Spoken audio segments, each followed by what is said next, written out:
नमस्कार दोस्तों, मैं शिवानी स्वागत करती हूँ मेरे YouTube चैनल में।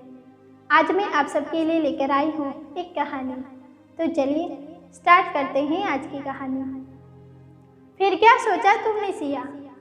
फ़ोन पे मम्मी की आवाज़ सुनकर सिया जैसे एकदम होश में आ गई। किस बारे में? उसका इतना पूछना ही था कि बस मम्मी शुरू हो गई। ऐसा क्या कर रही हो? कहाँ इतनी बिजी हो जो तुम्हें कुछ याद नहीं है? बताया था ना, शनिवार को लड़के वाले मिलना चाहते हैं, पर उससे पहले तुम बताओ कि तुम मिलना चाहती हो कि नहीं, क्योंकि तुम्हारे पापा और मैं नहीं चाहते कि तुम किसी भी दबाव में आके कोई फैसला लो। हमने तुम्हें लड़के की सारी डिटेल बताई थी। नौकरी, घर, शहर सब बहुत अच्छा है। परिवार भी काफ़ी सभ्य और शिक्षित लगा। लड़के ने ज़्यादा बात नहीं की, पर जितनी भी की उसे पता चल गया कि शांत स्वभाव का लेकिन परिपक्व सोच वाला है। जो भी कमी है उसने अपने विज्ञापन में साफ साफ लिखी है। फिर भी तुम सोच समझ कर ही फैसला करना। मैंने कभी अपने लिए कोई बड़ा फैसला आज तक लिया है क्या? तो आज आप मुझसे इतना क्यों पूछ रही है मम्मी? मुझे पता है आप लोगों ने मेरे लिए अच्छा ही फैसला लिया होगा। और रही बात कमी की, तो शादी के बाद अगर किसी को कुछ कमी हो जाए तब क्या एक दूसरे को छोड़ देंगे?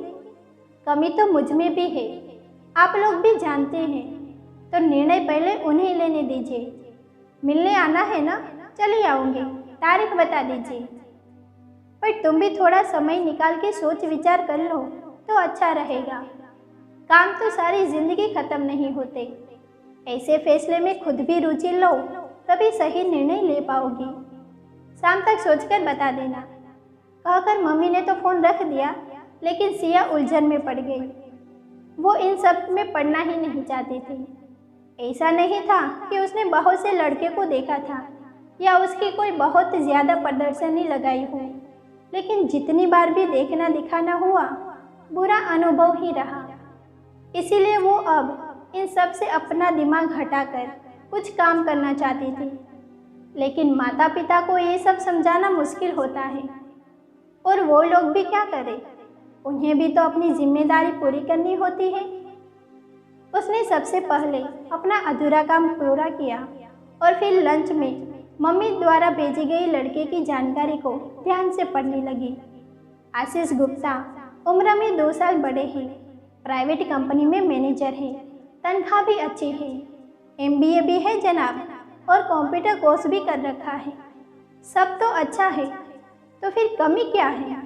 मुझे तो मम्मी कह रही थी कि कुछ कमी भी है।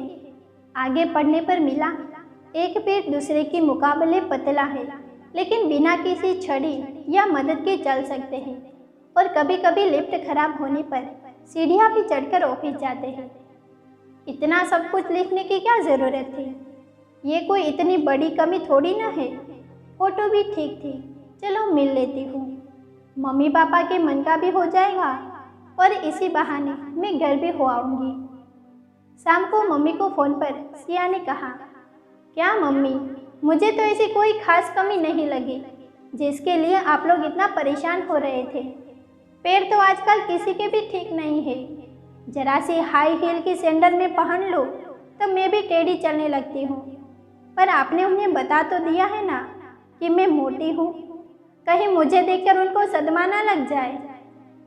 हाँ, सब बात हो गई है। उन्होंने फ़ोटो देखी है तुम्हारी, फ़ोन पे भी बताया कि तुम थोड़ी भारी शरीर से हो। उन्होंने ही मिलने की तारीख तय करने को कहा है। ठीक है, फिर मिल लेते हैं, मुझे कोई दिक्कत नहीं है। उन्हीं को फ़ोटो और असलियत में फ़र्क पता चलेगा तो उन्हीं को फैसला करने दीजिए। बस कोई छुट्टी का दिन रखिएगा, आजकल ऑफिस में बहुत काम है। सिया ने मिलने को रजामंदी तो दे दी, पर उसे पूरा यकीन था कि मिलने के बाद लड़का और उसकी फैमिली उसके लिए मना ही करेंगे, कोई ना कोई बहाना करके। लेकिन मम्मी का मन है तो एक बार और ना सही। उसकी छोटी बहन ने उसे समझाया था, इतना नकारात्मक मत सोचो, हमेशा ऐसा नहीं होता। ठीक है, देखते हैं। एक हफ्ते बाद रविवार के दिन मिलना तय हुआ।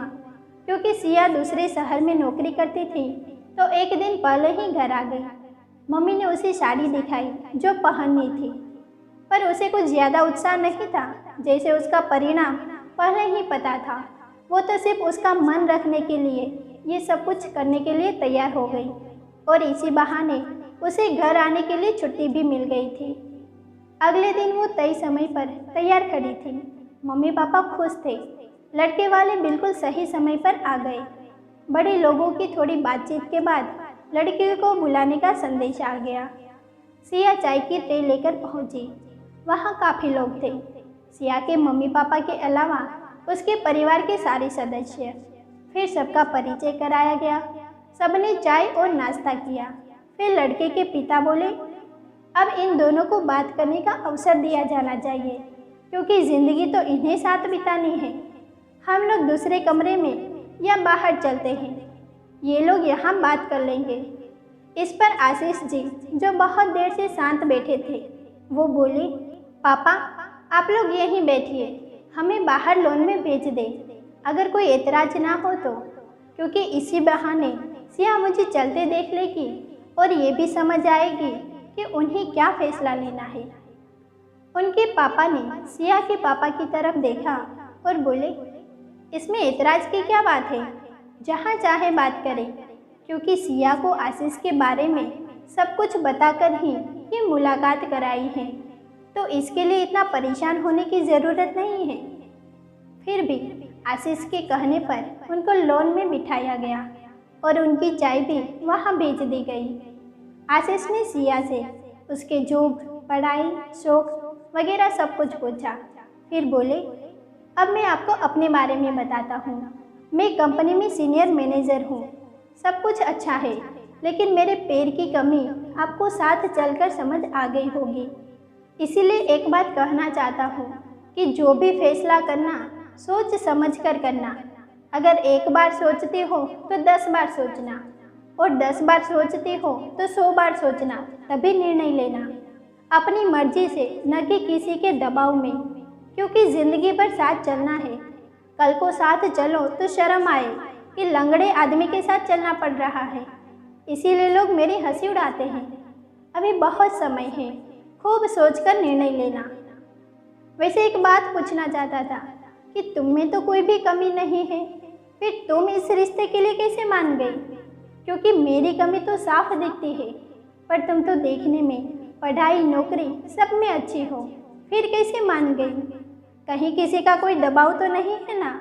अगर ऐसा है तो बस एक इशारा कर दो, सिर हिला के, मैं खुद ही मना कर दूंगा इस रिश्ते से। ये सब बात सुनकर सिया की हंसी छूट गई। उसने कहा, अरे शांत हो जाइए, ऐसा कुछ भी नहीं है। जैसे आपको लगता है कि मुझ में कोई कमी नहीं है, लेकिन वो आपको नहीं देखी। बाकी तो सबको मैं बहुत मोटी लगती हूँ, मेरे मुंह पे लोग बोलते हैं, और मैं खुद भी यही मानती हूँ। लेकिन इसका ये मतलब नहीं है कि मैंने या मेरे माता पिता ने आपको कमी की वजह से चुना है। हमने तो आपको हर पहलू से अच्छा पाया, इसीलिए चुना है। हाथ या पैर की कमी तो शादी के बाद या ज़िंदगी में कभी भी किसी को भी हो सकती है। तो क्या उस समय हम लोग एक दूसरे को छोड़ देंगे? या अगर परिवार में किसी सदस्य को ऐसी तकलीफ हो तो क्या तब भी हम उसके प्रति ऐसा ही व्यवहार रखेंगे? ऐसा नहीं है। मेरा मानना है कि आदमी तन से ज़्यादा मन सुंदर होना चाहिए। इसीलिए आपसे मिलने के लिए मैंने हाँ कहा। हमारा रिश्ता हो या ना हो, पर आपसे भी यही कहूँगी कि आप में भी कोई कमी नहीं है।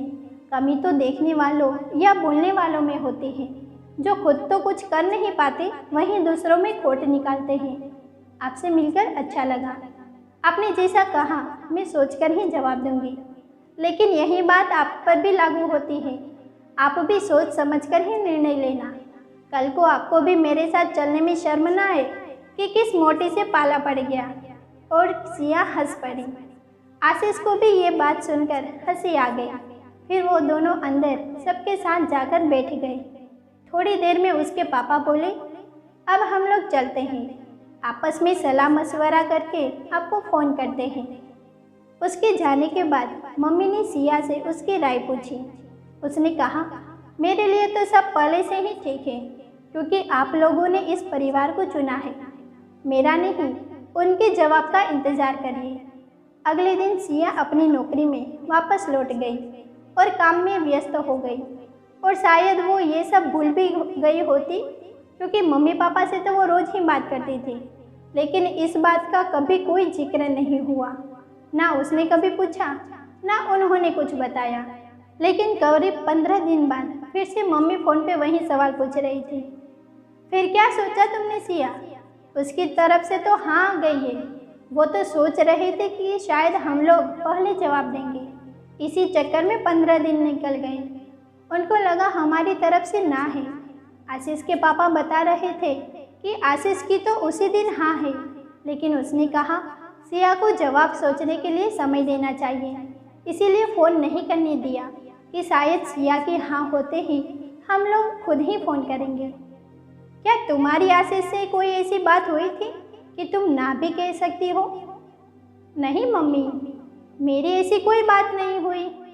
उन्होंने ही मुझे 100 बार सोचकर जवाब देने के लिए कहा था, तो मैंने भी कह दिया कि आप भी 100 बार सोचकर जवाब देना। मुझे क्या पता था कि वो घर जाते ही हाँ बोल देंगे। मेरी तरफ से तो जो भी जवाब देना है आप लोगों को ही देना है, क्योंकि मेरा बेस्ट तो आप लोग चुनेंगे। फिर तो मैं जल्दी से फ़ोन करके उन्हें तुम्हारी हाँ बता दो, क्योंकि वो तो सगाई की तारीख निकलवाने बैठे हैं पंडित जी के साथ। इतनी जल्दी? सिया तो सुनकर भौचक्की रह गई। अरे जल्दी कहाँ है? वो तो कहेंगे कि हम 15 दिन लेट हो गए इन सब चक्कर में। अगर पहले पता होता तो अब तो शादी की तारीख निकल रही होती। सगाई वाले दिन सिया से रहा नहीं गया।